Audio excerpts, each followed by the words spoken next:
Welcome to another episode of the Atlas Solutions podcast. My name is Brian. He's Chad. We'll be taking you through some tech news, some Apple news, tell you how that might affect your business. So, hey, Chad, what do you have for us today? So, if you got a pop-up on your computer saying Adobe Flash needs to get uninstalled, we would encourage you to do that. So, so Brian, can you talk a little bit about what Adobe Flash is and why we should follow those instructions to remove it? Yes. So Flash, for a lot of people, I think it's just always been there. It's one of those technologies that's been around for like 25 years. So most of us have it's just there. It's part of everyday. It's part of the web, or it has been for a very long time. It was actually designed originally to be a graphics application for PDAs, if you remember those. Oh, yes. Where it started. Has a really interesting history. I'm kind of a computer history nerd, so I dug into it. But really interesting past with Flash. But essentially, it's an interactive video player. Most of the web was built on it in the early mid 2000s. So you've probably played, if you've heard of Farmville, you've used Flash. Yes. This tiny little startup back at around, it was the mid 2000s, I believe.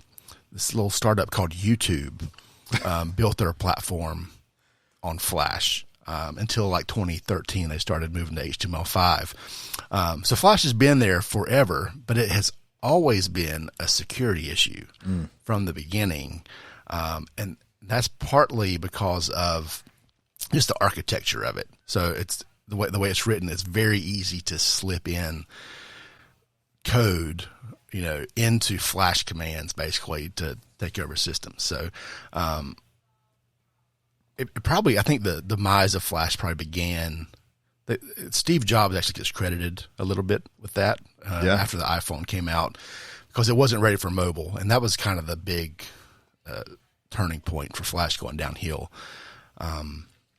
Is Apple said, we're not going to support this on the iPhone, and maybe it wasn't a big deal in 2010 because the iPhone was still a relatively smallish market, but 5 years later, it's Flash is dead.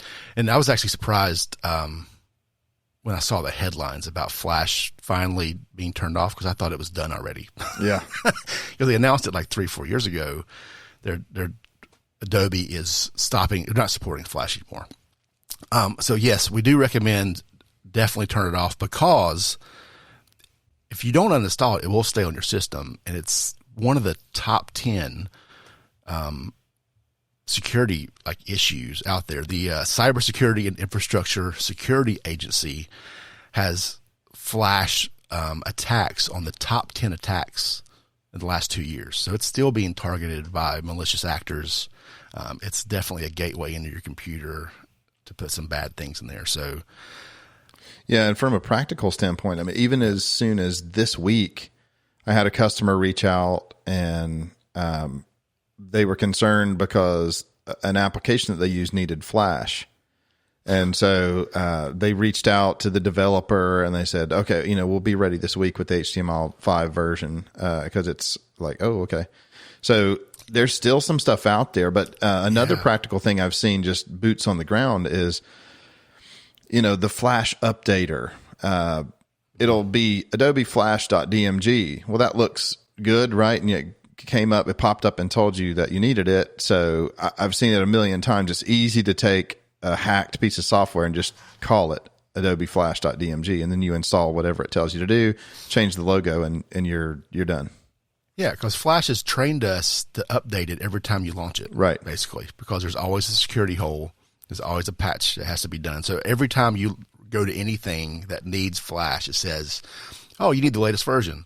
So we've been trained over the last 20 years to reinstall Flash or update Flash every time we need it, which kind of adds into that social that's true. Hijacking kind of thing. That's the wrong word. But well, and I think when we talk about hackers and security, you have to remember these people are smart, and they're not just oh, maybe I can hopefully get them to install software. They're going to exploit something, like you said, that you're just you're just numb to it. Like that thing always asks me to update. So you just click update and you just do it. Yep. In the same way, like I was talking to some security folks recently, we're talking about those emails that you get that say, hey, a Peruvian prince needs to get some money over to the US, just sign here and we'll install it into your bank account. And if you ever notice that a lot of those emails have really bad misspellings and poor grammar, we were discussing that's intentional. A lot of times we think, oh man, they can't even write a sentence. They're not going to get me. That is exactly the point. They don't want to get you. They want to get somebody that can't read and can't spell, because they're more likely, to be frank, they're just dumb. And they're going to say, oh, sure, I need the extra cash. And they're not going to pay attention to spelling and grammar. And so therefore, which, I can't say much because I'm terrible at that myself. But yeah, these people know what they're doing. So they're going to exploit something that is mundane and, because it's good to update. You should update. But when you're constantly hammered with Flash updates, you install the wrong one and they got you. Make sure you get it from the right place. Yeah. If you're going to have to update something, go, anytime you get even an email or a pop-up that says you need to update the software, I go to that publisher or that developer's website and go from there. I'm not clicking the link in the pop-up or in the whatever message it is. Go to the source, find the downloads page, get it straight from there. Absolutely. And last episode when we talked about Jamf, we use tools like that to deploy the stuff for you and to remove it. So we're going to get notifications on your devices that say, hey, this was not installed from Adobe, and we're going to block it. We're going to rip it out. Or when it comes time to deprecate that stuff, we're going to be able to pull it off for you. So definitely reach out if you need help with that sort of stuff. So today on Is It Worth It, we're going to talk about the Apple Watch version 6. So it's been out for a little while. I have it.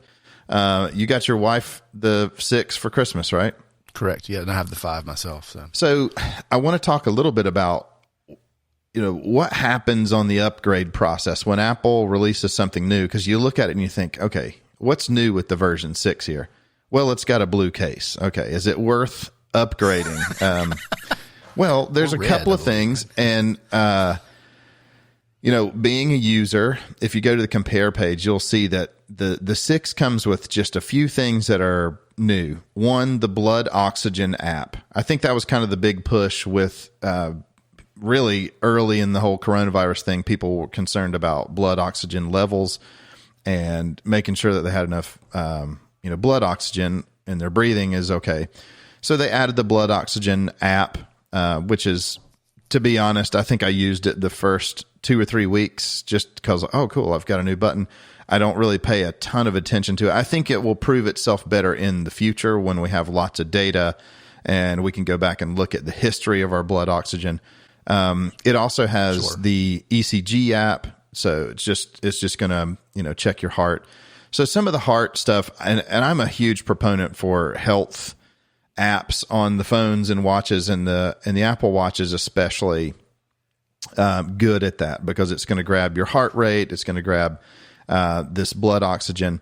Now, what they do when they upgrade, to go back to that, is when Apple releases something new, the 6, the 5 gets sort of changed a little bit. So, and then they leave things like we still can purchase a brand new Series 3, but we're talking the Series 3 is $199. So if you've never had an Apple Watch and you just want entry level, for $200, you've got an Apple Watch. The only thing that you don't have on that Series 3 is the blood oxygen, the ECG, and then you have the altimeter, which is basically like when you raise your wrist up, the screen will turn on, versus the newer versions, the watch is always on. And I remember the early watches, it was a little bit annoying because you would kind of be in a meeting and you didn't want to be the guy pulling your wrist up looking at the time. Well, yeah, and you had to flip your wrist. You had to give it a little bit of, you couldn't do it subtly. Exactly. On the old watch, you had to, it was like a choreographed move. Right. Like a karate move. Oh, there's a watch. Exactly. Which, that's like the new, the raise to Siri. I feel like I can't ever get that right. It sounds like it would be a great idea. And there I go. I just did it and it worked. Oh. But, Yeah, it used to be a move you'd have to do. Like you're sitting there watching a movie and you just want to lean over and see what time it is. You'd have to move your wrist. So if you can live without that new feature, which I think is a great feature, you can entry level get into the Apple Watch for $199, GPS only. Now the new version, the 6, has the cellular option, starts at $499.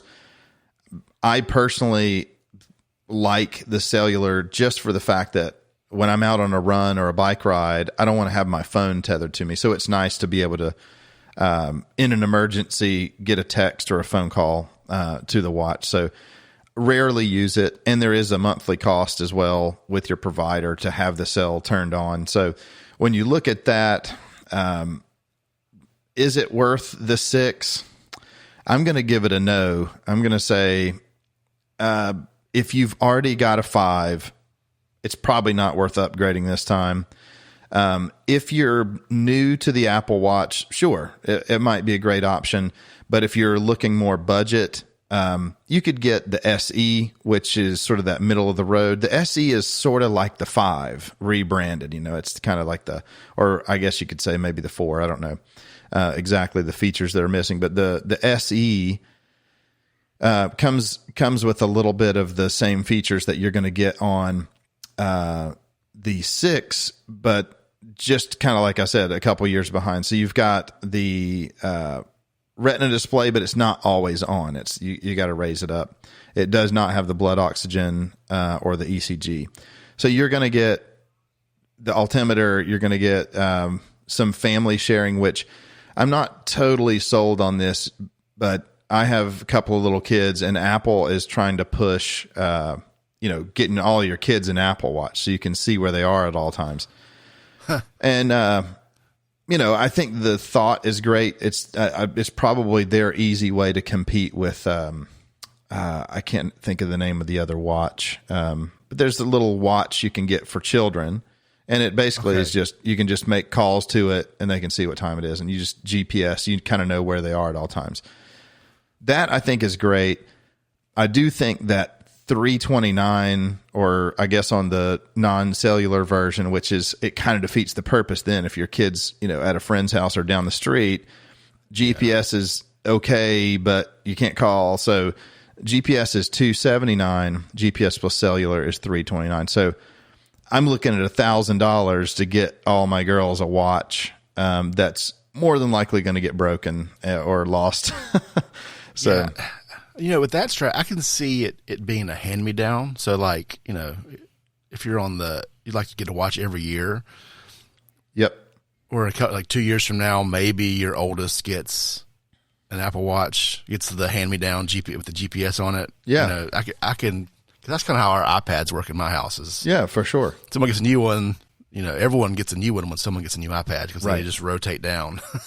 Well, and the family, I'm going to give this Series 6 a do not buy, with the stipulation that you've already got a 5 or a 4 or something. But you're totally right. Apple products in general are great pass along gifts to the kids. Like, hey, they're going to be fine with a Series 3. For you, it might not work great, but if you've got it, great, pass it down to them, get a smaller watch band or whatever. But I think Apple's a little premature with the whole everybody in the family has one. I think it's their pitch at marketing it towards competing with, the idea is great that all your kids are be able to be found everywhere and they, you can call them and all that stuff. The idea is great, but I feel like they need something smaller, cheaper, easier entry to really take care of that. Yeah, what we need is the AirTags to come out. Yes. And you just stick one of those in their pocket. That's right. Right. That actually is probably, I think that's where the future's going. And I did another video that'll be released. I don't know when it's going to get released, but we were talking about family sharing. And I think this deserves its own episode, so we'll dig into it a little bit later. But with the family sharing, it's just, there's so much potential there, but there's still some kinks that need to be worked out. And the video that I just did was talking about the 13-year-old limit. So if you have a 12-year-old in family sharing and they turn 13, Apple presents them with the option to become their own person now in the Apple world. Their ID converts from a managed Apple ID into an adult, full on Apple ID, and download all the apps they want and everything else.